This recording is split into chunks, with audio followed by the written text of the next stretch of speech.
that secular people are more grateful than religious people. Asking your friend like, hey, yeah, you scored 80%. How did you do it? She will not tell you. She just say, it's God. It was just God. It was just God. And then automatically they've shut you up because you don't know what else to ask again. I'm like, hey, yeah, thank God, you just close the conversation and there's nothing else to talk about and everything. Except if you're just like me, that'll be like, yeah, I know God did it, but how did you go about it? You know, every time people also, we should let people understand that there is a struggle. Like, I scored 80, it's not yam. I actually studied, I burned my candles, I studied all through the night, or I kept my notes, or I did this, that kind of a thing. This one that I'm just thinking, I think we should start so that.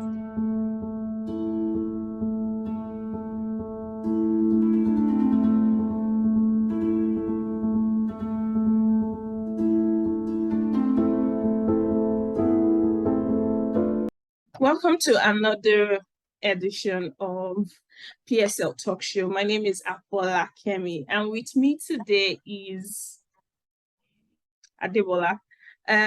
Yes, we've had this all time during the week, and today we are having this conversation, and it's talking about are religious people more grateful to God than secular people? Saying that secular people are more grateful, they tend to acknowledge people more than religious people.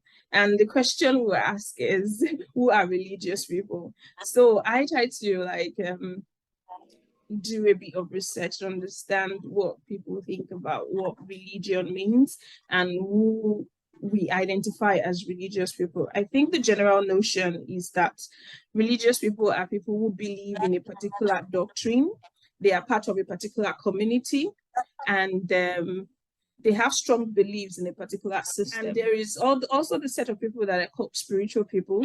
Spiritual people are sometimes also religious people, and then but they also take their belief system is more personal. And I think that one of the specific difference that I found is the fact that spiritual people are more accommodating than religious people, in the sense that when you find religious people, because of their strong belief and their doctrines in a particular system, and because they follow a particular pattern and they have to stick to their doctrines, they tend to segregate that if you're not part of that community, if you don't believe in that doctrine, sometimes they are not accommodating in that sense. But because spiritual people are specific and they are accommodating and their belief system is personal, they tend to be more accommodating, and they are more understanding, and they also believe in involvement. Like, the belief system can change based on their revelation about spirituality. So they also believe in a supernatural power. They believe in God most of the time. So they change with their learnings, their experiences, and they are more accommodating. One question I would want us to actually deliberate on is, how does being secular affect acknowledgement of people? But before I say something about that, what do you think, Debola? Okay, for me, religious people, because of the fact that secular people are not religious, they don't have a particular religion and they are not focused on one thing. But then religious people have a religion and then they have beliefs. A secular lifestyle is kind of free, it's not centered on one thing. If, for example, a person is religious, now let's say a person is a Christian, person has Christian beliefs, the person believes in God, person has a church they are going to, but then a secular person does not have a God that they are, not like they don't have a God, but then they are not focused on a particular religion. So they tend to, they tend to appreciate other things than just appreciating one particular thing. A religious person knows, yes, all glory must belong to God first. You can't just say, oh, let's start appreciating the people that did this first, because they believe in the fact that maybe God started the whole process, like it was the one that showed them the way, so that way they feel there is a need to appreciate God first because he was the founder of everything. But then in a secular person's opinion, there were people, like, because of the fact that they are not focusing on God, they would appreciate all those things that led to the success of that particular thing. I don't know if you understand what I'm saying. Yeah, I understand what you're trying to say.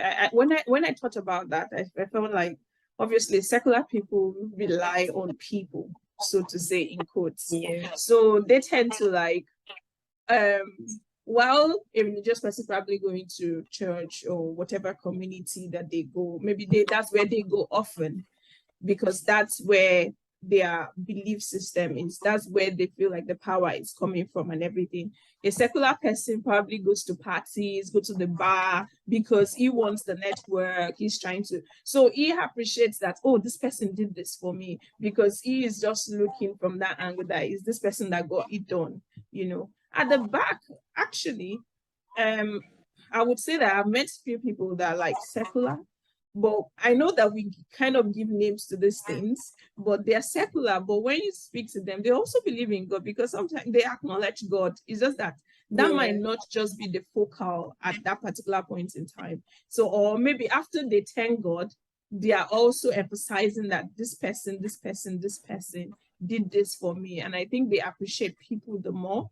But I think that sometimes the religious person forgets the people. I feel like maybe that's the point the person was trying to forget the people and then just focuses on God, which is not necessarily a bad thing. But then God has used these other people to also get it done, you know. And I think that I would say that it is necessary that we emphasize people, if that's a point that can be made. Not like forget God, but it's also necessary that we emphasize people, because God can lay it in somebody's heart to do something.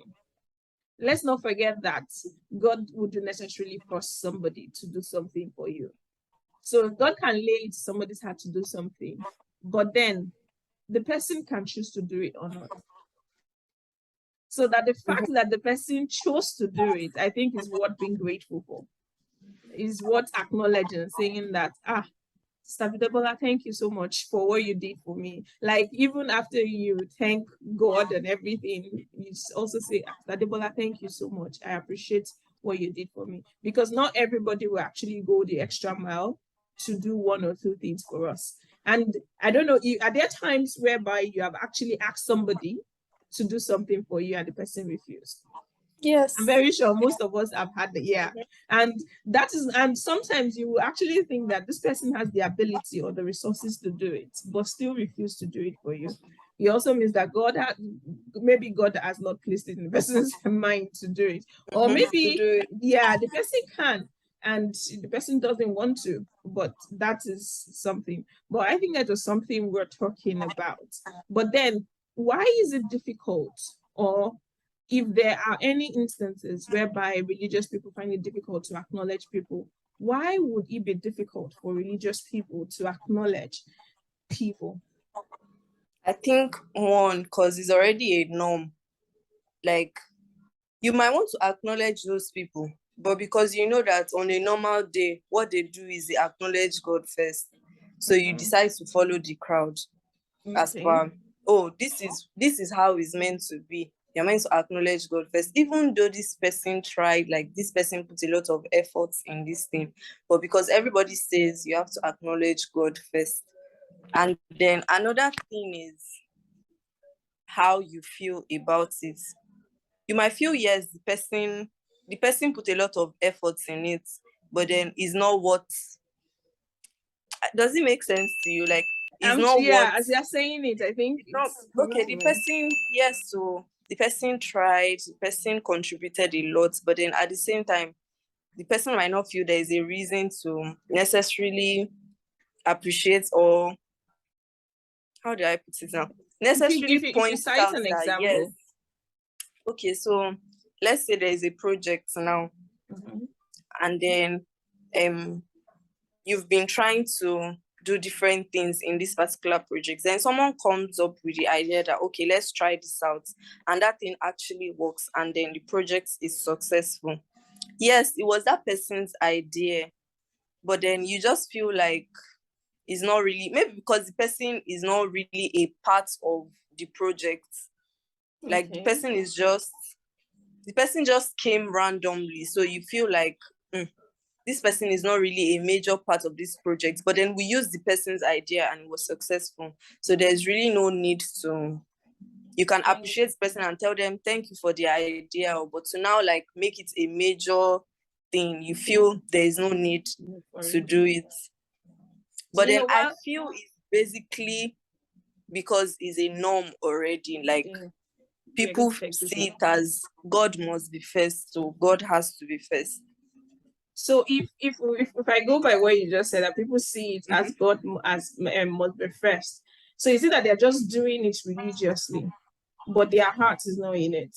So yes. You know, like you can do something religious and just say, thank God, though. Meanwhile, you're not actually thanking God. Just like the way you just see somebody for the first time, or you are eating, you know, like there's a part of like they are eating and they're saying, come and eat. Meanwhile, they don't really mean it.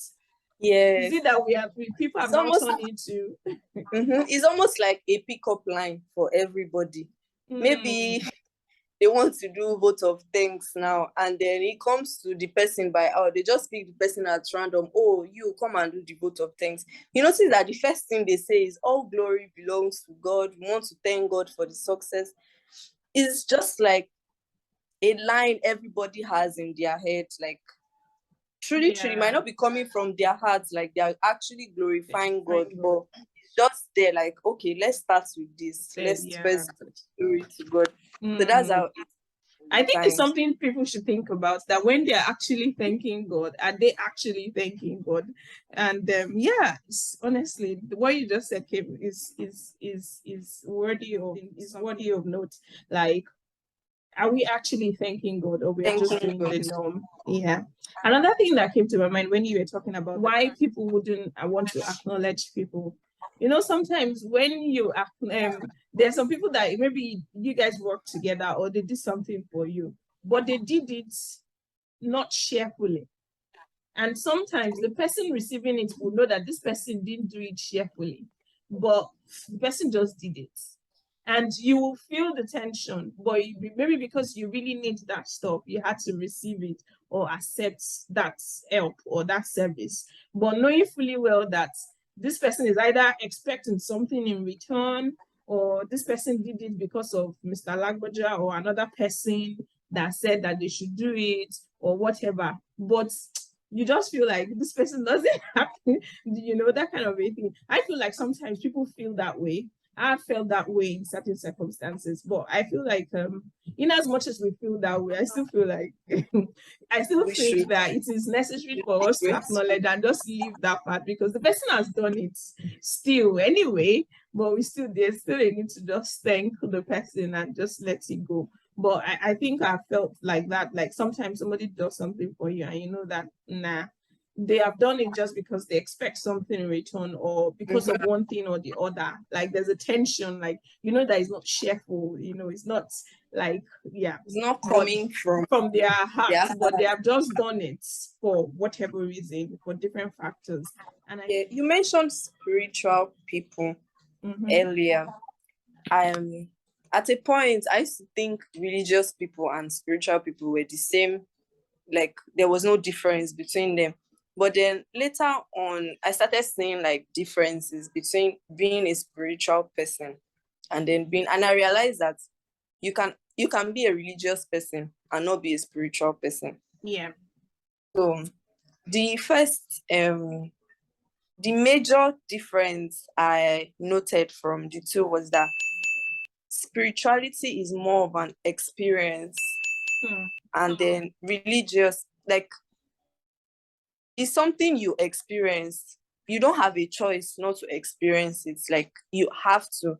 It's like you just have to experience it. But then, you know, you can choose the religion you want to. You can decide to have a religion, and you can decide not to have a religion. But then when it comes to spirituality, you can't choose to experience.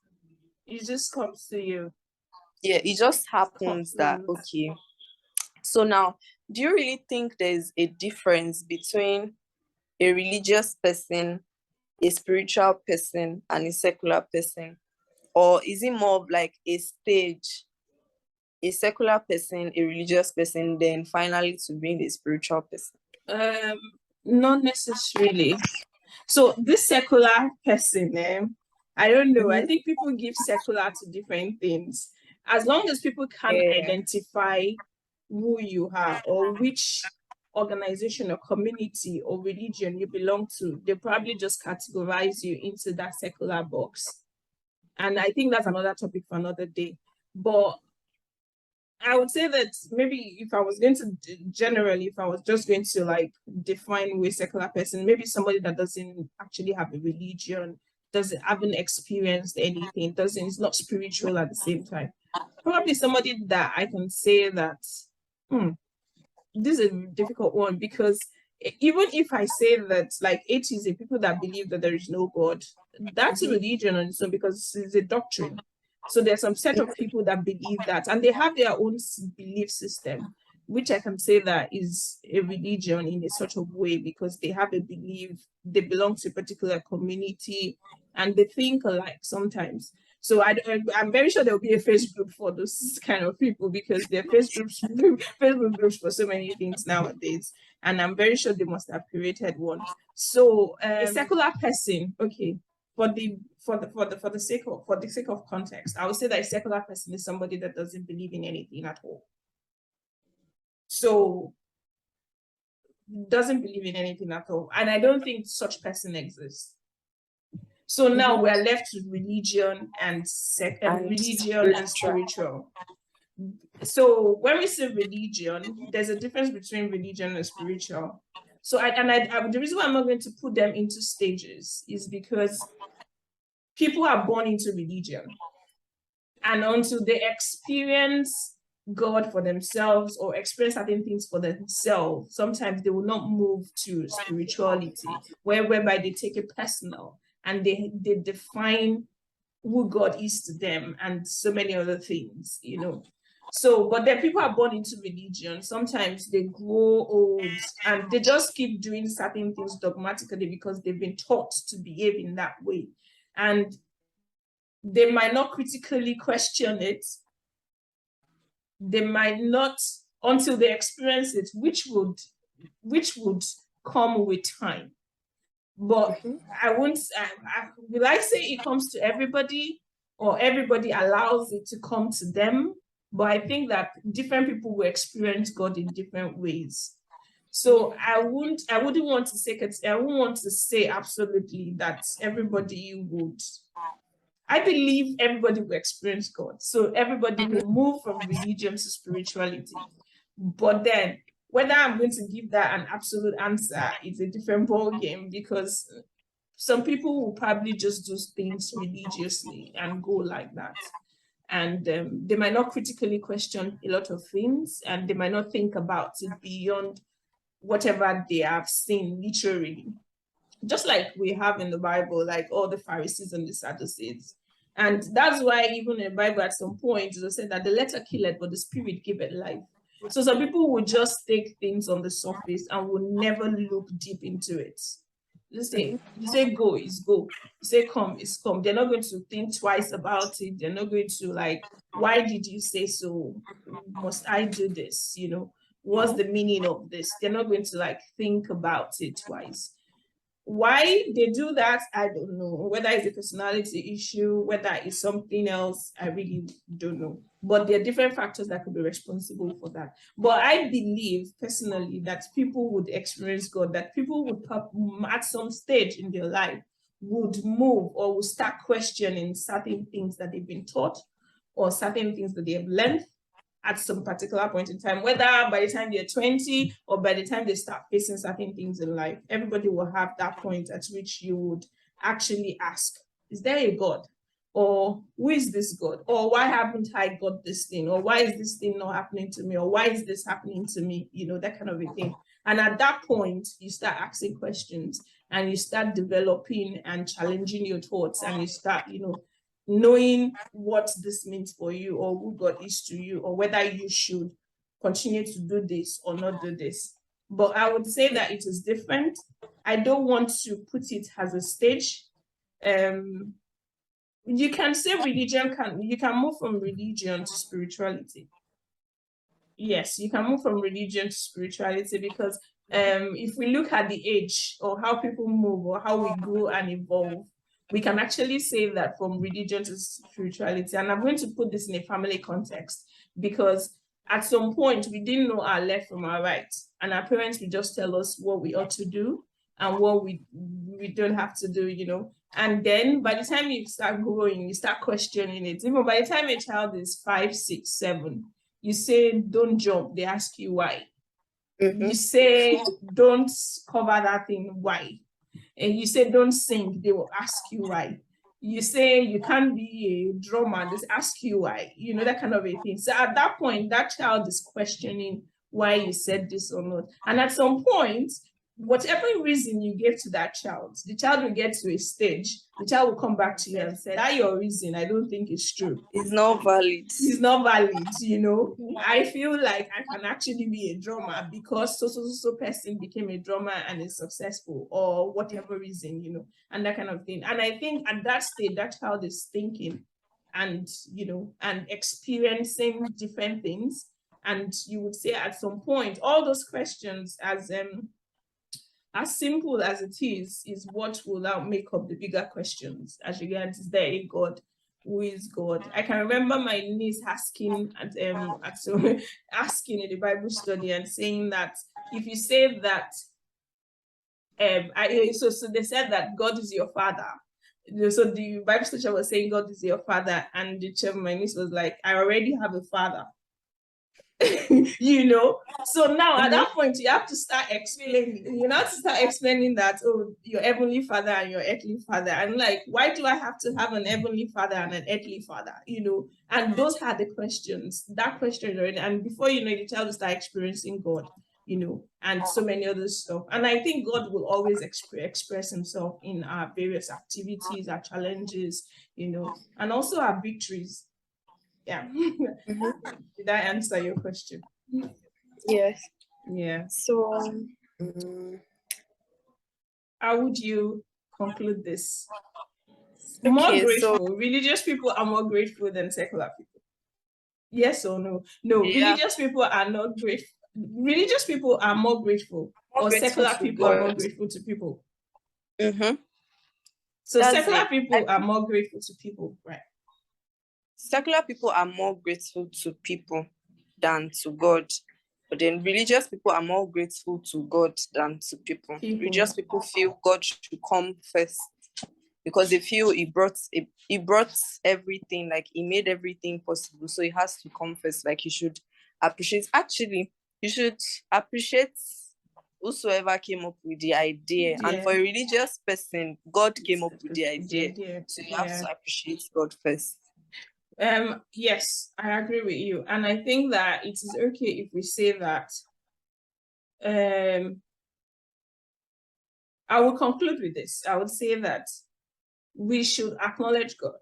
But then I think that question as regards, are we doing it just because everybody is doing it? Or are we doing it because we actually acknowledge God? And we're just saying it because, oh, that's the first thing you ought to say when you're sharing a testimony, or somebody asks you a question and the first thing you have to say is, it's God, oh, thank God, oh, and all that. Or are we actually saying that, oh, yes, I believe God made this happen for me? And I think that I will tend towards spirituality, and I think that we should actually acknowledge that God did something, not because it is a norm, not because other people are saying it, but because we believe, but because he actually did something. Yeah. And we should also acknowledge people, and for also acknowledging people, because without people, some of these things can't be done. God can lay it in Debola's heart to do something. God can lay it in my heart to do something, and I wouldn't do it, or Debola wouldn't do it. So the fact that another Diola did it, or the fact that Funsho did it for you, I think that we should acknowledge that, wow, Funsho, thank you so much for doing this, and I think that people should be acknowledged, as much as we acknowledge people. So I think that we should just join the two belief systems together, join the two, like acknowledge God and also acknowledge that Acknowledge Mr. A, people. Mrs. B, and whoever has done something to make it happen, because God wouldn't come down, but He will use people. And we are all depending on ourselves. Like God is using us to fulfill somebody else's purpose. God is using the other person to help us as well, that kind of a thing. And we're all living as a community as a whole. And I think, that's the main call for today's conversation, that we should acknowledge people as much as we acknowledge God at the same time. Yeah. Any concluding remarks? And then I think you've said basically, I have the same views as you. You should appreciate people and acknowledge people when they do things. Don't say it was God because people say it is God that did.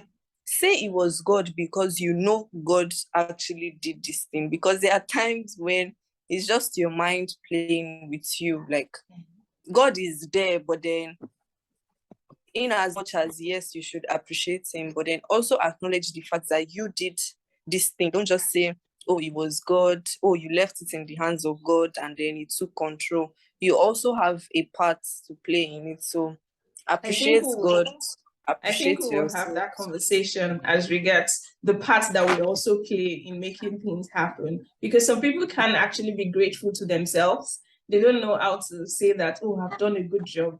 Well, I think it's a topic for another day. And then, please, what do you think? Do religious people, no, are secular people more grateful to people than religious people? Tell us what you think. And don't forget to like, subscribe, and comment. And also share. Let people listen to us, Peculiar Stars, and also share their opinions with us and let us know what you think. Thank you.